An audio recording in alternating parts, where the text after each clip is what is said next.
ating equivalent system. So before, we have discussed yung spring mass model, yung simple pendulum, and as well as the free vibration of rigid bodies.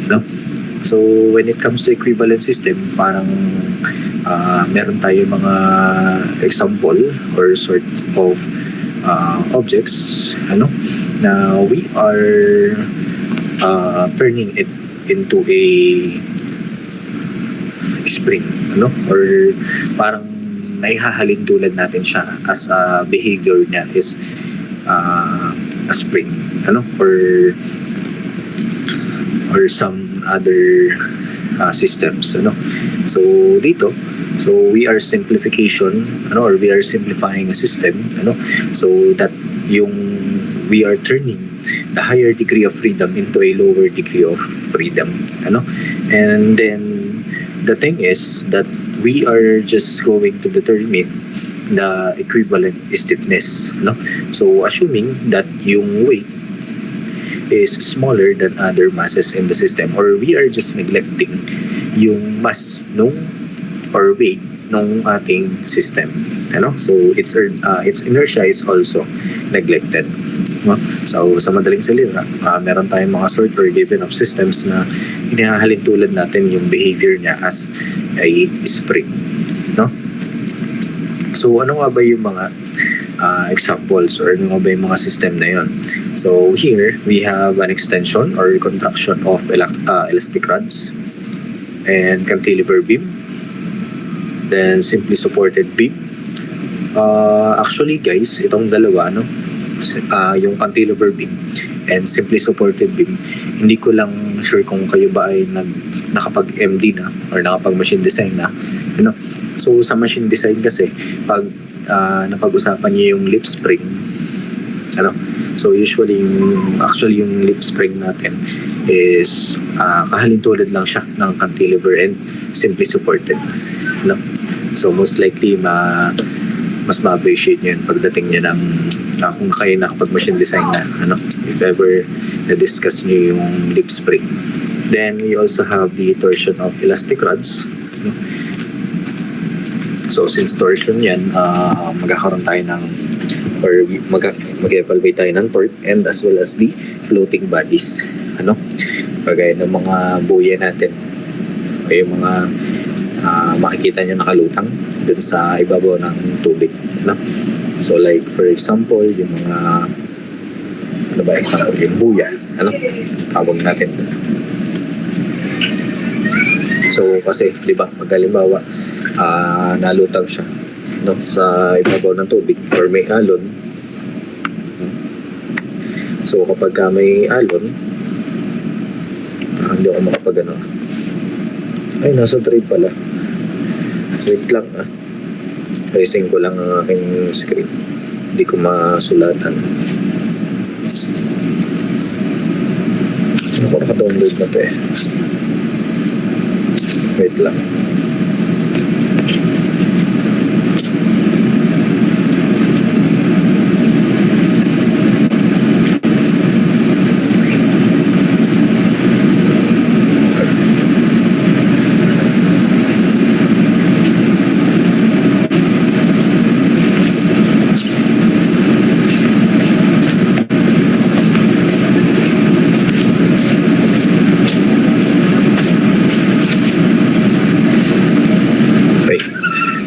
Balik tayo. Nakikita naman guys. Nakikita po sir. So again, ulitin ko lang So for floating bodies, parang meron tayong buoy na nakalutang sa ibabaw ng tubig. Let's say for example, may bangka dyan. Bangka, nakalutang. So yan. Diba? Ayan. Tapos, di ba pag naalon, so, ang tendency niya is mag-move siya up and down. So, yung movement na yun, since nagkakaroon tayo ng oscillation, so we are also treating that one as an equivalent system.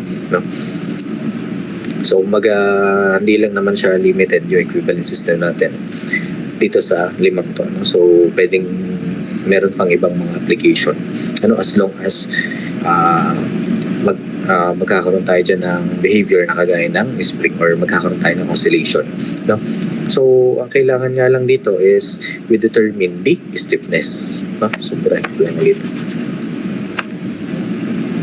So, for extension or contraction ng elastic rods, or halimbawa, meron tayong bawal na i-stretch or nako-compress, so that is extension or contraction.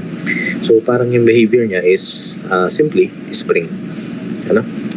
So, syempre, yung stiffness niya is hindi naman kagaya ng spring na malambot lang. So, syempre, matigas na yung kanyang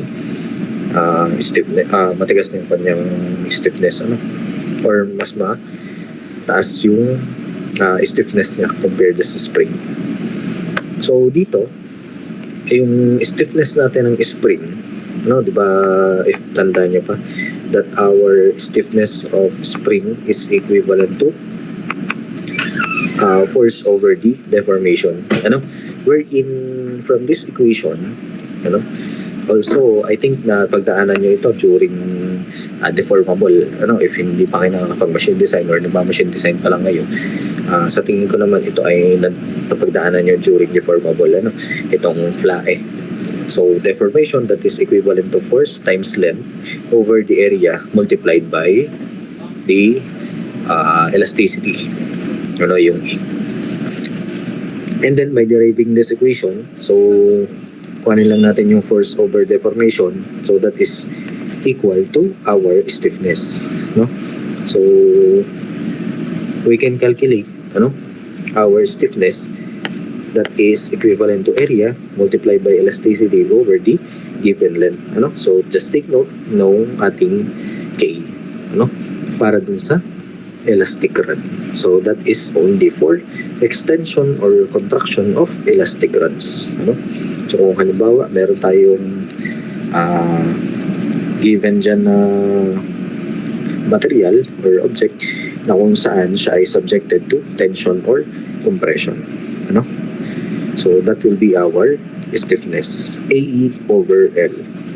Then the next one is cantilever beam, so it also applies yung binabanggit ko kanina na magagamit yun din to pag halimbawa nag-machine design kayo, when you are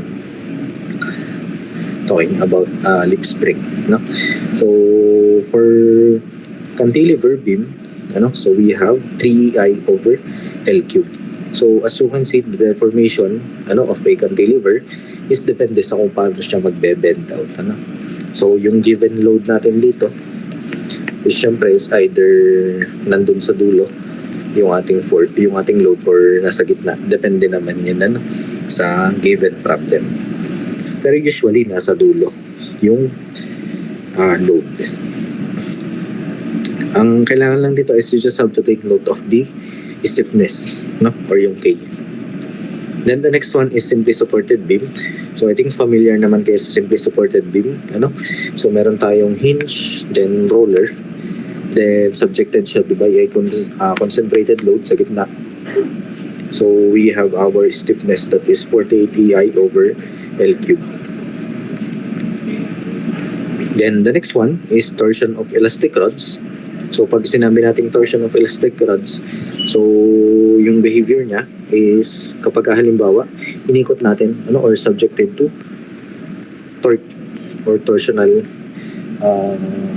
torque, or pag halimbawa inikot natin, so dito yung kanya magiging deformation is theta, since depende sa kung paano natin siya or gaano kalayo may iikot in terms of angle, so here we have our JG, so if I'm not mistaken, J is the polar moment of inertia, and G is the para nalimutan ko na yun.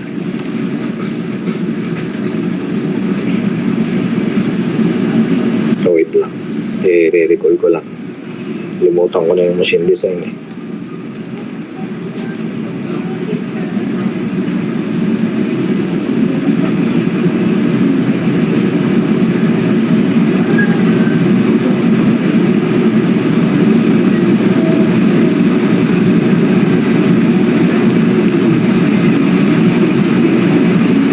So tama, yung J nga is the polar moment of inertia, and then yung G natin na tinatawag is the shear modulus. Ano?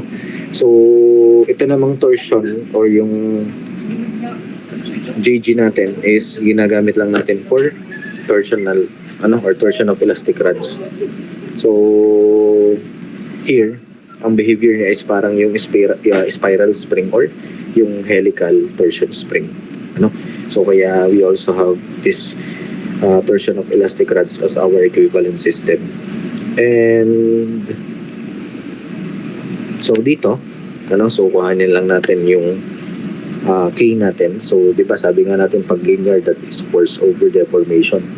Wherein in torsion, we have our force that is in terms of torque, and our deformation that is theta. So yung theta natin, that is in radian. And then so our torque is equivalent to K times the angular deformation or yung theta natin. And yung deformation natin, that is equivalent to TL over JG. So before, gumagamit kami guys ng mga ano ba tawag sa ganun,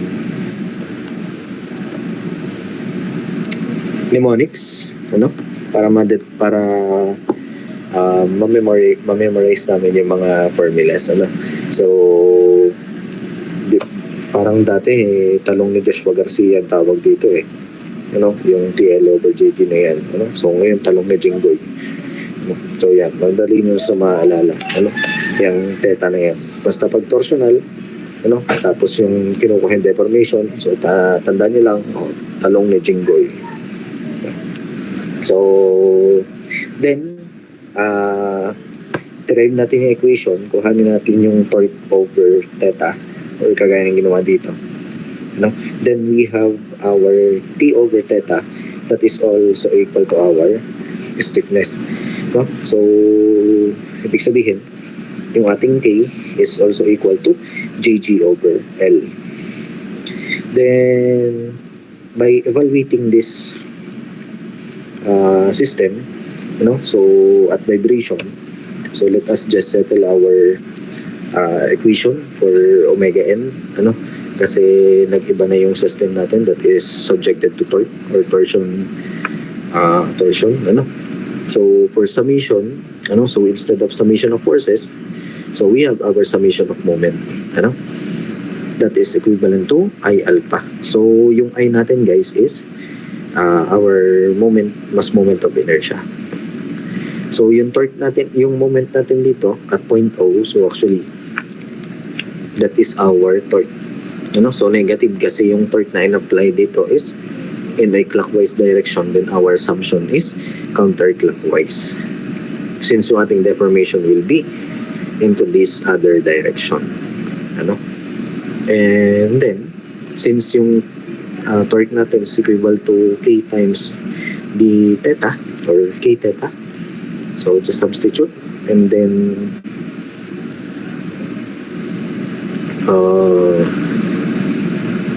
transpose lang natin, so that we have I m alpha multiplied by K theta equals 0, and yung ating alpha that is equivalent to theta double prime, kagaya lang din guys nung diniscuss natin last time kay simple pendulum. So we transpose yung theta double prime dun sa alpha, so sinubstitute pala natin rather, Then sabi nga natin, so once we have our differential equation, so kung ano man yung katabi ng variable natin at theta, that will be our equation for the angular speed or the natural circular frequency or yung omega n natin, that is, so for torsional, so our omega n is KT over IM, So just take note guys, pagka torsional, yung ating K is JG over L. So yun lang naman yung mga kailangan nyo tandaan dyan.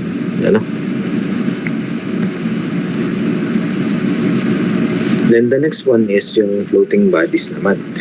So yung floating bodies naman, so for value of K, so we have rho GA. Yung rho natin is the mass density, that is in kilogram per cubic meter, wherein G is our gravitational acceleration.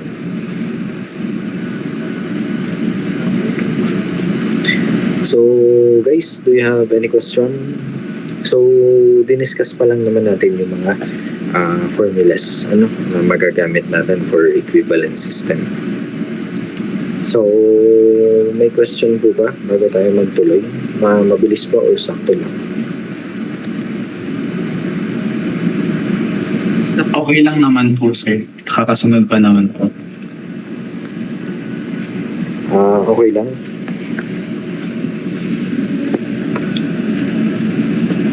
May tanong po ba?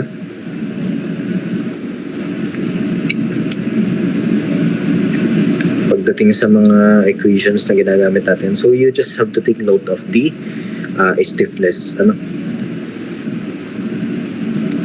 and yung process naman natin or yung solution naman natin lagi is always the same pa rin naman. So nagkakaroon tayo ng assumption at vibration and as well as at equilibrium. So sa equivalent system, hindi naman lagi na isang system lang yung binibigay sa atin. Sometimes more than one system, So dito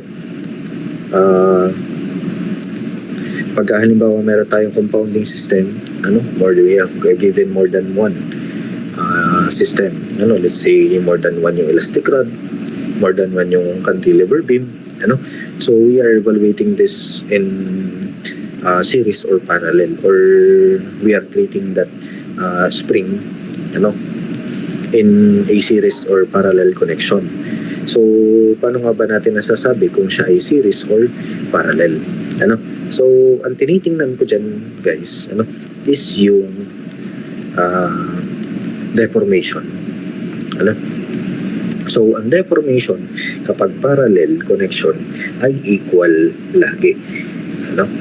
So kaya yung ating deformation 1 is equal to deformation 2. So tatandaan nyo ang ating K or stiffness, so hindi po yan laging magkaparehas, kasi for example yung spring in parallel natin, yung K, yung spring 1 natin, let's say yung spring niyan is gawa sa plastic, then yung spring 2 ito ay gawa sa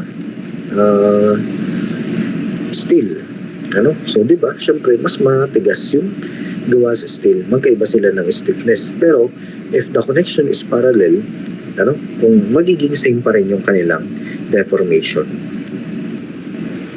So kaya yung tinitingnan natin dyan is yung deformation. Kung equal ang deformation ng bawat spring, therefore the connection is parallel. So bakit natin kailangan malaman kung ano yung connection ng spring natin? So kasi doon tayo magbe-base ng pagkuha ng ating equivalent stiffness. So dito naman yung force natin, let's say hinila natin yan. So mahahati. Kaya yung force dito ng F1 and F2 is magka-add. So yung total force ng F1 and F2, that is equivalent to total force. So hindi siya equal. Wherein pagdating sa series, so let's say nandito yung ating force total. So syempre isa lang yung hihila dito. Isa lang, ibig sabihin isang force lamang yung dadaloy dyan. So for F1 and F2. Kaya kapag series yung connection natin, equal yung forces natin. And the deformation is hindi na equal kapag series. Kasi let's say for example, again, yung spring 1 natin gawa sa plastic, yung spring 2 gawa sa bakal. So syempre pag nag-apply ka ng force, hinila mo yan, mas mababatak yung spring na gawa sa plastic. So hindi na equal yung deformation. Let's say for example, ito yung gawa sa plastic. Then yung gawa sa bakal, baka nakaganyan pa rin. Ano? So, hindi na equal yung deformation ng dalawang spring. So, pagka hindi equal ang deformation ng spring, the connection is series. No? So, we have here our equivalent stiffness. So, ganyan natin siya kinukuha. No? So, maliwanag po. So, yun na. Titingnan nyo is yung deformation. Ano? Kapag equal ang deformation, the connection is parallel. Okay, next one. Sample tayo. Let's say this one. No? So, naka-fix dito guys yung spring natin dun sa baba. So, if we apply force, ano mangyayari? So, mabebend yan. Kakaroon ng deformation. Itong ating figure A po ba is parallel or series? So, ano sa tingin nyo? So, mag-open mic na lang guys yung sasagot. Is this in parallel or series?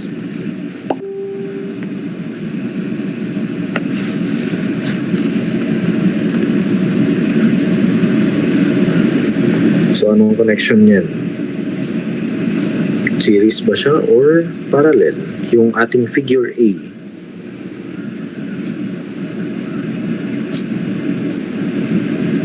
And then yung ating figure B, is it series or parallel?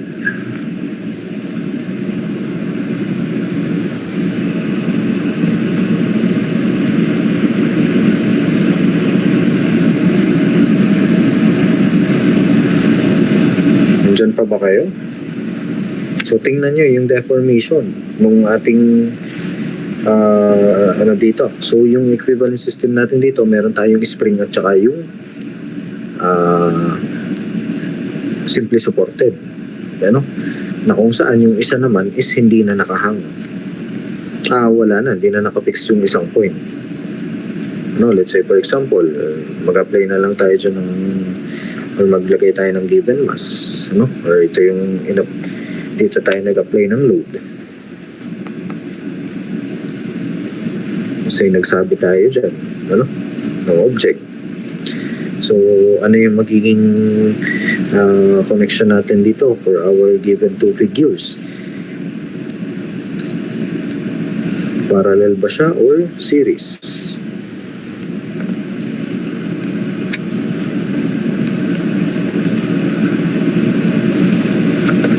So, dito, kung mapapansin nyo, yung given system natin dun sa figure A, kapag nag-apply ka ng load dyan, since naka-fix ito, so magde-deform ngayon yung ating beam. So ito yung kanya magiging deformation. No? So ngayon, magde-deform din yung ating spring. Gano'n ngayon kalaki yung ide-deform ng spring natin? So syempre, since naka-fix yung dalawang point na yan, so ibig sabihin, yung spring natin is magko-compress. Yung pag-compress niya, is the same as yung magiging deformation ng ating beam. So, ibig sabihin, yung connection ng ating system dito, ng ating compound system, is parallel. And, kapag ka naman, dito, sa halimbawa, nag-apply tayo ng load dito. So, possible na magkaiba yung stiffness ng ating beam at saka ng spring. So, possible na mangyari, ito yung maging deformation ng beam, pero yung ating spring, pwede siyang mahila ng ganyang haba. So, hindi na equal ngayon yung ating deformation. So, therefore, this one is series. So, ganun lamang siya natin titingnan kung siya ba ay parallel or series connection. So, naintindihan po ba ang pinagkaiba ng dalawa? So, yun na. Titingnan nyo ay yung deformation. So, you're going to analyze. Same ba yung magiging deformation? Kapag equal ang deformation, that is parallel. Kapag hindi equal ang deformation, that is series. So, questions?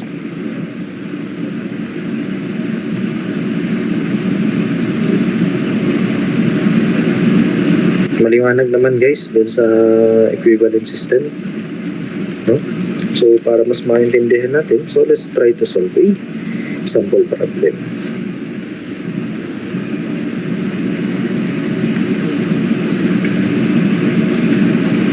So consider an airplane with a fuel pad mounted on its tip as illustrated. So ito daw yung kanyang fuel pad. No? The pad has a mass of 10 kilograms when it is empty and 1,000 kilogram when it is full. So yan. May mass daw siya na 10 kilogram pagka walang laman, then 1,000 kilogram pagka naman siya ay puno ng gasolina. So, and calculate the change in natural frequency. So the change in natural frequency of the vibration of the wing when converted as a spring mass model. So paano natin siya gagawin? Meron tayong applied na load dito. Then as the airplane uses up the fuel in the wing pad, estimate the physical parameters of the beam. The estimated physical parameters of the beam. So given naman yung ating IE and yung ating length. So yung length ng ating wing is 2 meters daw. So kung mapapansin nyo, meron tayong load sa dulo. And nakafix itong part na to. Ano nga yung tendency ng ating wing? So since yung load is nasa dulo, nakafix yung kabilang dulo, we can treat this one as a cantilever beam. So pwede nating sabihin na siya ay cantilever. Bakit? Di ba ang cantilever beam, nakafix yung kabilang dulo, tapos yung kabilang dulo may given load. Then it will be subjected to a deformation. Wherein yung load na yan, yung binabanggit kong load is yung fuel pad. So we can treat this one as a cantilever beam. Yan po. So we can treat this one as a cantilever beam. So again, titingnan nyo guys yung characteristic or yung behavior nung given system natin. Kasi hindi naman tayo bibigyan automatically ng kagaya mismo nung system natin. Na elastic rod or cantilever beam. So sometimes bibigyan tayo ng systems na kung saan similar yung behavior nila dun sa mga system na yan. Kagaya nito. So here, given sa atin yung mass ng fuel pad kapag siya ay empty, which is 10 kg, and kapag naman siya ay may laman, which is 1,000 kg. And also given yung I, yung ating elasticity, and yung ating length. So ang kailangan natin is the change in frequency, or the change in omega n. Ano ba sinabi? Natural frequency. Natural frequency pala, sorry. So, change in frequency. Kala ko natural circular. So, yan change in frequency. Tanggalin ko na to. So, yan. Nakasulat naman dyan. So, here, kailangan nating malaman kung ano yung ating equivalent system para doon natin kukuhanin yung magiging value ng ating K. Pero sometimes, sa given pa lang doon sa problem, since meron tayong EI, so mamimili na lang kayo dyan kung siya ay cantilever or simply supported. So sir, bakit po siya ay hindi simply supported? Gayong dalawang wing, may parehas na load. Kasi, bakit siya hindi simply supported? Pag simply supported, ang ating load ay nasa gitna. Ganyan po kapag siya ay simply supported. Ngayon, siya ay cantilever kasi ang load ay nasa dulo. Then, nakafix itong part na yun. So, kaya siya ay naging cantilever. Then, kuhanin natin yung K. So, again, substitute lang. Kasi given na naman sa atin sa problem. So, makukuha natin yung value ng K. That is 134,550 Newton per meter. And so, again, since spring mass model so our omega n is square root of K over M. Ngayon, nakuha na natin yung stiffness, yung K. So solve na natin yung omega n. So here, for empty, So our omega n is square root of k over m. So wherein our mass is 10 kilograms, so nakuha nating omega n is 115.9957 radian per second. So for formula ng ating frequency, so that is omega n over 2 pi. So reciprocal lang ng period, ano? So therefore, our frequency for MT, that is 18.4613 Hz. And then, kapag ka naman siya full, no? So same method, then kuhanin nyo lang yung mass na 1,000 kg. So our omega n is 11.5996 radian per second. So again, yung frequency, omega n over 2 pi. So our frequency here is 1.8461 Hz. So nakuha na natin yung frequency kapag ka siya ay empty at saka kapag siya ay full, no? So kung mapapansin nyo guys, mas mataas yung frequency kapag ka siya ay walang laman, no? Kasi mas magaan. And then, since change in frequency yung hinahanap, so pagmamainusin lang natin yung FEN, FF, no? So dito, so sir, paano po ba namin malalaman kung ano yung umaminus, kung yung full or yung empty? Ano? So since change lang naman yung hinahanap, so maali naman yan, ano din kung maging negative man yung sagot, gawin nyo lang siyang positive kasi change in frequency naman yung hahanapin, ano? Or yung difference lang ng dalawa. So here, our change in frequency is 16.6152 Hz, no? So naintindihan po ba yung problem? How about yung iba? Naintindihan? So yan na. Ang kailangan is ma-determine natin ano yung system natin, ano? So bakit natin kailangan ma-determine yung ating system? Kasi doon tayo magbe-base ng ating stiffness, no? So try natin to next problem. So here we have a given 2-pound wheel of 15-inch radius, no? So meron tayong wheel na 15-inch yung radius niya, then nakatouch siya by a 3 feet long axle. So yan,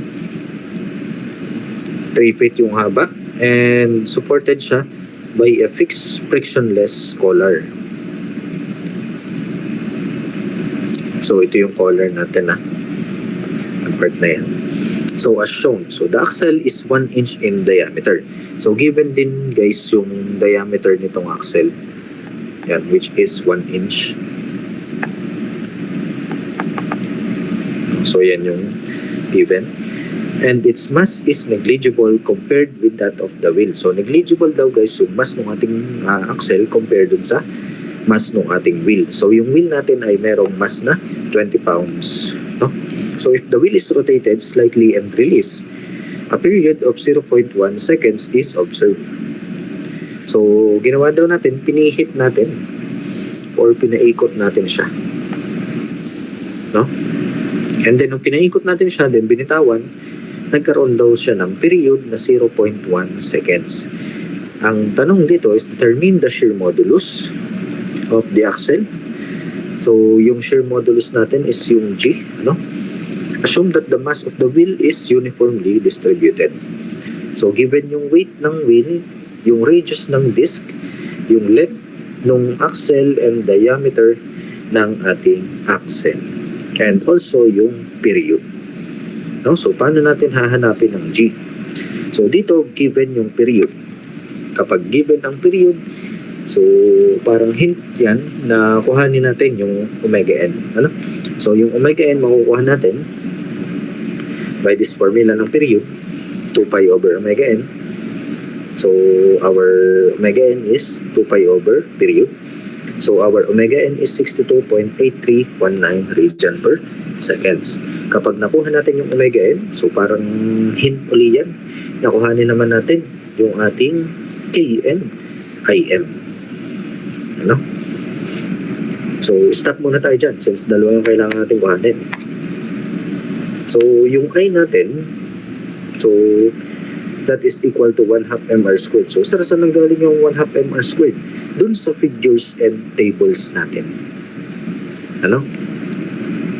Yung formula ng mass moment of inertia by a thin disk. Ano? 1/2 m d squared ba yun ang nakalagay sa mass moment of inertia natin? Dun sa figures and tables. Ano? Meron ba ako dito? Ay lang. Wala. Ano? Teka, parang meron ako dito sa PowerPoint. Ayun. So, ito guys, yung thin disk. We have 1/2. Yan, wala.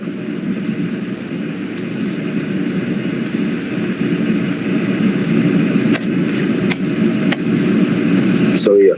1/2 mr squared. No? So, doon po nakuha yung ating I. So, kuhanin ko lang, tanggalin ko lang ulit. Ano? So, balik tayo sa problem.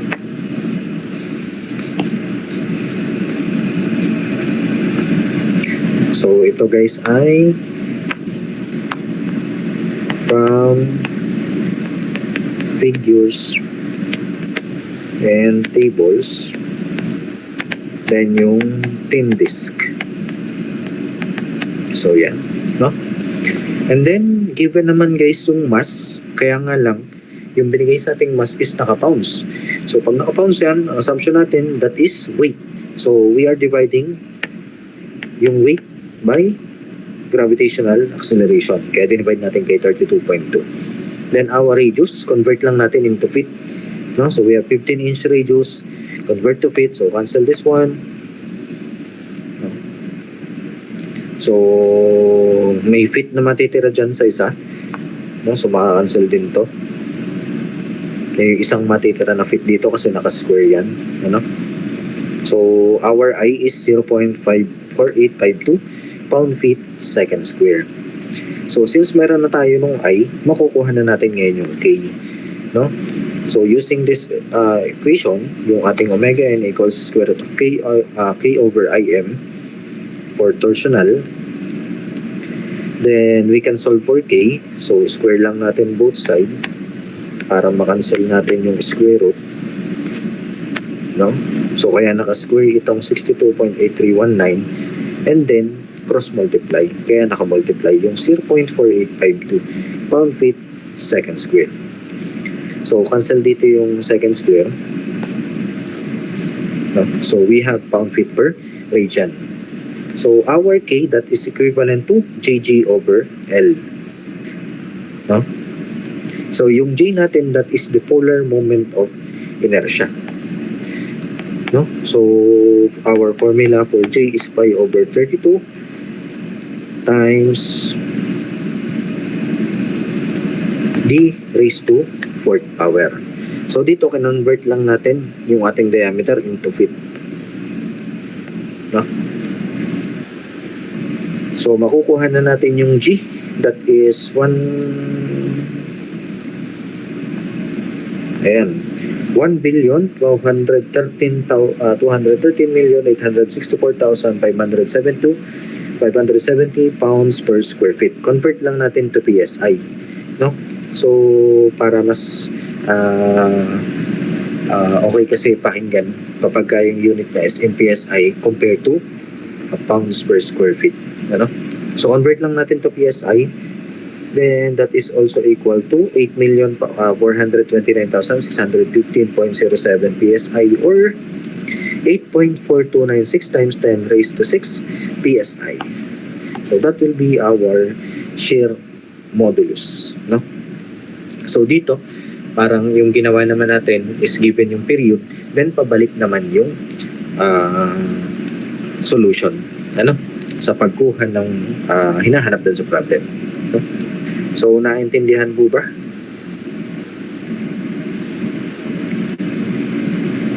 Okay, so upload ko na lang din to guys, ano? Yung sample problem natin. No? Then, isa pa. Isa pang problem. So, dito, we have a 200-pound man that is floats on a 6 feet by 2 feet inflatable raft. So, nakahiga daw yung ating tao dyan. Ano? So, dun sa salbabida na may 6 by 2 feet. Ano? So, in a quiescent swimming pool. So, estimate the period of vertical bobbing. So, ano yung vertical bobbing? So, assumption dyan natin, even though swimming pool, kasi di ba, isip naman natin, lagi, pagka nasa swimming pool, wala namang alon. So, assumption natin is meron siyang alon na konti. So, meron tayong vertical bobbing.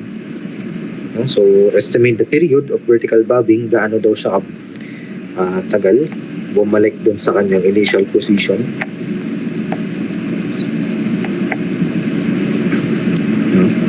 Then, and drop system, should the man be disturbed, assume that the weight of the man is distributed uniformly over the rock. So, yun yung assumption natin. Then, the mass of the rock is negligible. So, ang mass lang natin dito na consider is yung mass nung tao na nandoon sa ating raft, yung floating raft. So, given yung weight as well as yung area, makukuha natin kasi given yung dimension nitong ating raft, which is 6 feet by 2 feet.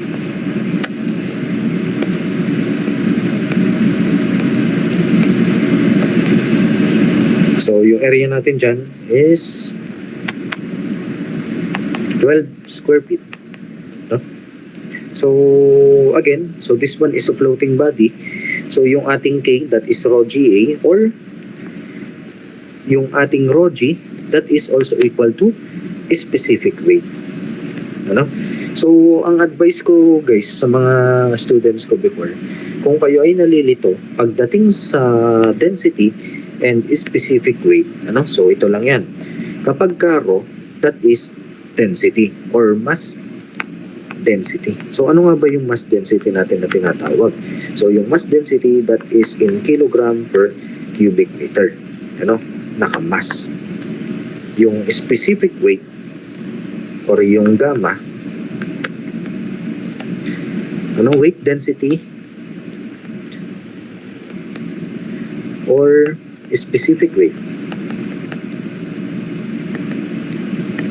that is in Newton per cubic meter or kilonewton per cubic meter or pounds per cubic feet. So, since yung given natin dito, guys, is English unit, so instead of rho GA, so gagamitin na lang natin is specific weight. Since naka-pound yung density ng water. Kasi baka mamaya malito kayo. Yung density ng water or yung specific weight ng water, which is 62.4 pounds per cubic feet, i-multiply pa uli natin sa G na 32.2. So, pagka English unit, much better, gamitin na lang natin is specific weight. So, kaya kung papansin nyo, wala tayo ditong nilagay na gravitational acceleration, or yung G natin. So, makukuha natin dito, guys, yung K. So, again, yung area, that is 6 by 2 feet, So, our K is 748.8 pounds per feet. Then, makukuha natin yung omega N by having square root of K over M. So, our omega N is 10.9798 radian per seconds. Then, our period is 2 pi over omega N. So, our period here is 0.5722 seconds. So, madali lang pagka siya ay floating bodies.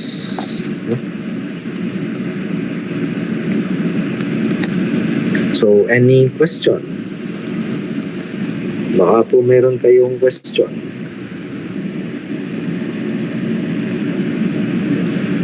So, naintindihan naman. May natutunan ngayong araw. So, yan na.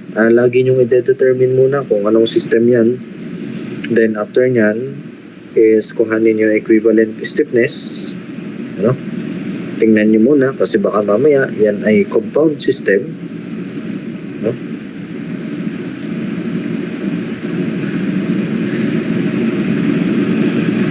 So, any question?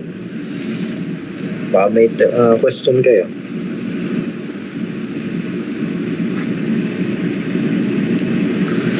And nga pala guys, next week, ano? So week 8 will be our quiz. No? Quiz tayo ng week 8. Terminologies po lahat yun, ano? Kasi ano ba nakalagay sa ating syllabus? Parang naka-base kasi sa ating sa syllabus ay terms, more on understanding. Ano? Pagka naman nagpapaquiz ako ng terms, multiple choice naman, ano?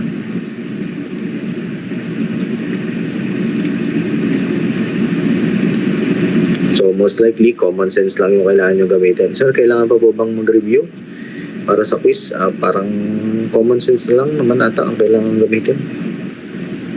Palakasan na lang ng guardian angel. Nagre-review pa ba kayo pag may exam?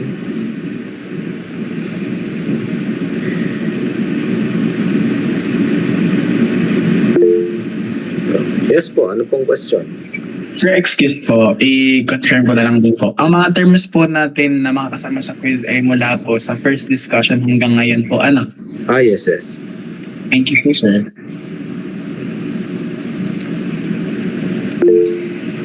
So, yan na. Kung wala nang question naman, so at least mabilis na tapos yung ating discussion. So, mag-aral na lamang, ano? Para sa ating darating na exam. Ang ating exam ay week 9. So, hindi ko pa alam kung sino mag-moderate na aking exam. Ayun ko kay Sir Barrett, masyado siyang mabusisi. Baka maraming maging revision ng aking exam. And, ano pa ba? Yun. I think yun na lamang naman muna. No? So, wala pa namang isang oras. Okay, so kung wala na kayong question, so again guys, next week, quiz lang tayo, ano? Tapos na ang ating discussion. So, ang coverage nating midterm is hanggang dun sa equivalent system, no? So, madali lang naman ang ating major exam, mga 4 items lang na solving, ano? Diba? Madali lang sa engineering.